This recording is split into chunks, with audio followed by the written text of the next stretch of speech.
FIFA বিশ্বকাপ উপলক্ষে সারা দেশে উড়ছে রং বেরঙের পতাকা। সেই পতাকার সাথেই তাল মিলিয়ে কিছু তরুণ সমাজ যারা গতকালকে রাত্রেবেলা এই হানিফ ফ্লাইওভারের মাঝে কিছু ইসলামী পতাকা কিংবা কালেমার পতাকা টানিয়েছিল। আমরা দেখেছি সেখানে বিভিন্ন ধরনের পতাকা ছিল।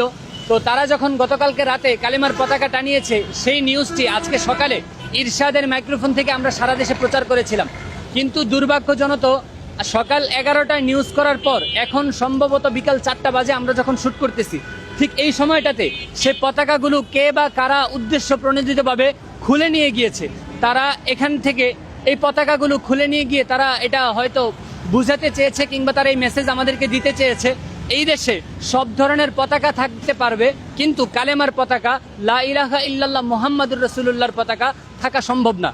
56,000 বর্গমাইলে মুসলমানদের দেশে মুসলমানদের কালেমার পতাকা উড়ানো কি আদৌ দোষ ছিল? এটা সরকার দায়িত্বশীল এবং প্রত্যেকের কাছে আমাদের দর্শকদের, গোটা বাংলাদেশের প্রত্যেকটা তাওহীদবাদী মুসলিম ভাইদের জানার মতো একটি বিষয়। আমরা জানতে চাই, আমরা কি আমাদের পতাকাগুলোকে স্বাধীন দেশে আমরা কি মুসলমান হিসাবে কালেমার পতাকা উড়াতে পারবো না? এই কি তবে আমাদের স্বাধীনতা? আমরা পরবর্তী সংবাদ পর্যন্ত অপেক্ষা করছি।